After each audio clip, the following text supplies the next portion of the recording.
Film की शुरुआत होती है एक कारवैन से, जहां हमें टॉम नाम का एक बंदा नजर आता है जो अपनी बेटी के साथ उस फॉरेस्ट में ट्रिप पर आया हुआ है। तभी वो देखता है कि उसकी बेटी मीरा वहाँ पर नहीं है, जिसके बाद वो बाहर जाता है जहाँ उसे एक लेडी नजर आती है जो किसी से अपनी जान बचाकर भाग रही है। तभी हम देखते हैं कि वहाँ पर 2-3 ज़ॉम्बी उस पर अटैक कर देते हैं और उसे बहुत ही बुरी तरीके से नोच नोच कर खाने लगते हैं। टॉम ये सब कुछ देख उस लड़की को बचाने की कोशिश करता है, लेकिन वो उसे बचा नहीं पाता। तभी एक ज़ॉम्बी लड़की का हार्ट फट जाता है, जिस वजह से उसकी बॉडी से बहुत सारे कीड़े बाहर निकलते हैं और उस दूसरी लड़की पर गिर जाते हैं, जिससे वो लड़की भी इन्फेक्टेड हो जाती है। और तभी वहाँ पर मीरा भी आ जाती है और वो ये सब कुछ देखकर चिल्लाने लगती है, जिस वजह से वे ज़ॉम्बी उसकी तरफ अट्रैक्ट हो जाते हैं और उसकी तरफ आगे बढ़ते हैं। जिसके बाद टॉम मीरा को वहाँ से भागने का कहता है। अब मीरा भागती हुई जंगल में जाती है और पीछे टॉम अकेला ही उन ज़ॉम्बीज़ से लड़ता है और वो किसी तरह अपनी जान बचाकर कारवैन में आ जाता है और गाड़ी की छत पर चढ़ जाता है और वो देखता है कि बाहर उसे चारों तरफ से ज़ॉम्बीज़ ने घेर लिया है। अब मूवी में आगे हमें कुछ दिन पहले का सीन दिखाया जाता है, जहां हम टॉम और उसकी वाइफ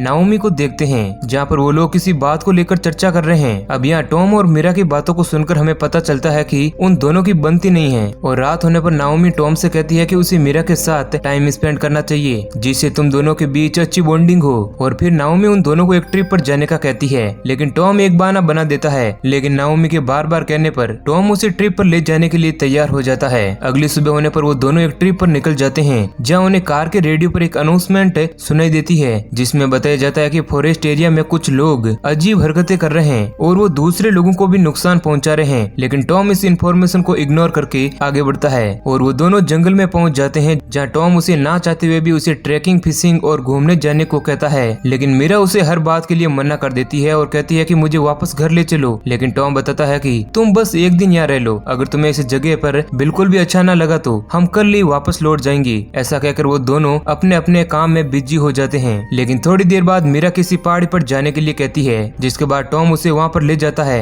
अब पहाड़ी पर मीरा को कुछ स्टोन नजर आते हैं, जिन्हें देखकर टॉम बताता है कि अगर कोई जंगल में खो जाए तो इनसे वो किसी को सिग्नल देकर अपने पास बुला सकता है। और अब मीरा भी टॉम के साथ थोड़ी सी एडजस्ट हो जाती है और वो टॉम से कहती है कि आप एक लड़का चाहते थे और मैं हो गई। और ये बात सुनकर टॉम को बुरा लगता है। अब थोड़ी देर बाद वहाँ पर एक लेडी आती है जो उन्हें किसी पिकनिक के लिए इनवाइट करती है और हम देखते हैं कि उस जगह पर बहुत सारे परिवार चिल करने आए हुए हैं, जिनका व्यवहार अभी तक बिल्कुल नॉर्मल है। और वहाँ पर एक छोटा बच्चा भी था जिसके साथ मीरा अच्छा फील कर रही थी। अब रात हो जाती है और हम फिल्म के स्टार्टिंग पॉइंट पर आ जाते हैं, जहाँ से मूवी शुरू हुई थी। हम देखते हैं कि टॉम अपनी बेटी को आवाज लगा रहा है, लेकिन उसे वो कहीं भी नजर नहीं आती है। जिसके बाद टॉम अपनी गन लेकर बस से बाहर आता है और ज़ॉम्बीज़ को मारने लगता है। लेकिन कुछ ही देर में उसकी बुलेट्स खत्म हो जाती है, क्योंकि ज़ॉम्बीज़ की संख्या बहुत ही ज्यादा थी। और अब बाकी के ज़ॉम्बी टॉम पर टूट पड़ते हैं और उसे मारने की कोशिश करते हैं। लेकिन टॉम बहुत ही बहादुर था, वो किसी तरह वापस अपनी जान बचाकर बस में आ जाता है। लेकिन हम देखते हैं कि गेट बंद करने से पहले ही एक ज़ॉम्बी का हाथ उस गेट में फंस जाता है, जिसके बाद टॉम एक चाकू से उसका हाथ काट देता है और गेट को बंद कर लेता है। अब अंदर आने के बाद टॉम उन ज़ॉम्बी से बचने के लिए अपने हाथ और पैरों को अच्छे से कवर कर लेता है, जिससे कि ज़ॉम्बी काट ना सकें। और अब वो वहाँ से भागने के लिए अपनी कारवैन की छत से अपनी कार के ऊपर जंप करता है, लेकिन वहाँ उसे वो ज़ॉम्बी घेर लेते हैं। लेकिन टॉम उन्हें मारता हुआ किसी तरह कार में बैठ जाता है और उस कार को स्टार्ट करने लगता है। लेकिन वो कार स्टार्ट नहीं होती, क्योंकि उसकी बैटरी खत्म हो चुकी थी, जिसका कारण था कि रात में उस कार के हेडलाइट को बहुत यूज किया गया था। ये देख टॉम को अपने आप पर बहुत गुस्सा आता है और वो वापस से बस में जाने का फैसला करता है, क्योंकि अगर वो ऐसे ही कार में रहा तो ज़ॉम्बी जल्दी कार को तोड़कर उसे खत्म कर देंगे। अब टॉम कार से बाहर आता है और बस की तरफ बढ़ता है, लेकिन एक ज़ॉम्बी उसे पकड़ लेता है। जिसके बाद टॉम किसी तरह उसे बचकर वापस बस के अंदर आ जाता है और अपनी बेटी मीरा को कॉल लगाता है। लेकिन तभी वो देखता है कि मीरा का मोबाइल बस में ही था। इसी बीच बस की खिड़की के कांच को तोड़कर ज़ॉम्बी अंदर आने की कोशिश करते हैं, लेकिन टॉम उन्हें मार देता है और फिर टॉम उस खिड़की को एक कपबोर्ड से कवर कर देता है और फिर से बस की छत पर आ जाता है, जहाँ वो मीरा को जंगल में दूरबीन से ढूंढता है और उसे एक पहाड़ी पर वो नजर भी आ जाती है और वो उसे साइन लैंग्वेज में बात करता है। लेकिन कुछ ज़ॉम्बी उसे देख लेते हैं और उसकी तरफ बढ़ने लगते हैं। लेकिन टॉम उन ज़ॉम्बीज़ का ध्यान अपनी तरफ खींचने के लिए बस में कूद जाता है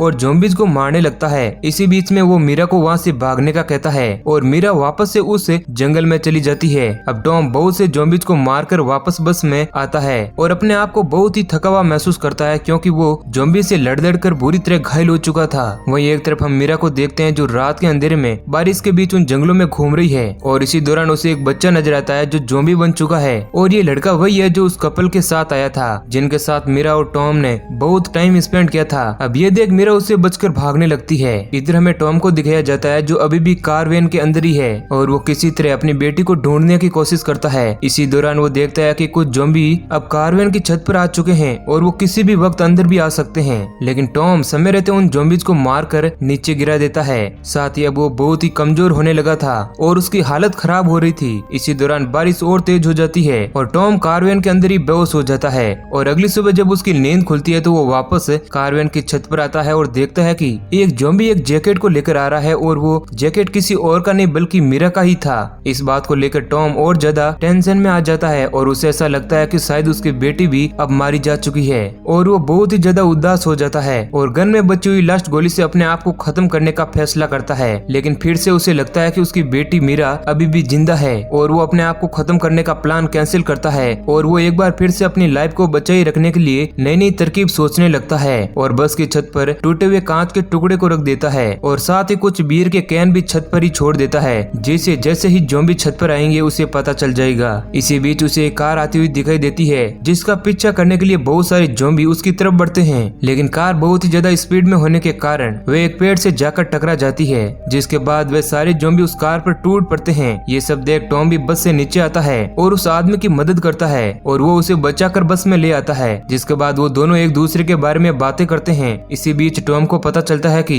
वो आदमी एक पुलिस वाला है। अब टॉम उसे उसकी बेटी के बारे में पूछता है कि आखिर कहीं उसे रास्ते में तो वो नहीं मिली, जिसके बाद वो पुलिस वाला बताता है कि रास्ते में उसे बहुत से लोग मिले थे, इसलिए वो कैसे बता सकता है कि उनमें तुम्हारी बेटी भी थी। अब टॉम उसे मीरा की एक फोटो दिखाता है, जिसके बाद वह पुलिस वाला कहता है कि उसने उस लड़की को एक पहाड़ी पर देखा था। जिसके बाद टॉम अपनी बेटी को बचाने के बारे में सोचता है और उस पुलिस वाले से मदद मांगता है, लेकिन वो पुलिस वाला उससे कहता है कि मैं तुम्हारी बेचैनी को समझ सकता हूँ, लेकिन अभी रात होने वाली है, हम उसे सुबह ढूंढने चलेंगे। और वो टॉम से कुछ खाने के लिए मांगता है, जिसके बाद टॉम उसे बचा हुआ खाना खिलाता है, लेकिन उस पुलिस वाले का पेट अभी भी नहीं भरता है और वो टॉम से कहता है कि तुम्हारे पास और कुछ नहीं है क्या खाने के लिए। जिसके बाद टॉम कहता है कि उसके पास बस इतना ही खाना है और अब टॉम को वह पुलिस वाला ज्यादा अच्छा नहीं लगता है। उसे लगता है कि वो सिर्फ यहाँ पर खाने के लिए आया है और टॉम को उस पर बहुत गुस्सा आता है और साथ ही वह उस पर शक करने लगता है और रात होने पर वह दोनों सो जाते हैं। लेकिन टॉम रात में उठकर उसकी आईडी चेक करता है और उसे पता चलता है कि वो कोई पुलिस वाला नहीं बल्कि एक चोर है और इसी बीच उस आदमी की नींद भी खुल जाती है और वो टॉम पर अटैक कर देता है, लेकिन टॉम उसकी गन से उसके पैर पर हमला कर देता है, लेकिन वो चोर भी टॉम को मारकर उसे वहीं पर बेहोश कर देता है और उसके हाथों को बांधकर उसे कारवैन की छत पर ले जाता है, जहाँ से वे टॉम को ज़ॉम्बीज के बीच फेंक देगा। लेकिन टॉम को इसी बीच होश आ जाता है और वो हाथों की हथकड़ी सहित उस आदमी को नीचे फेंक देता है और उस आदमी के हाथ में लगी हथकड़ी को खोलकर अंदर आ जाता है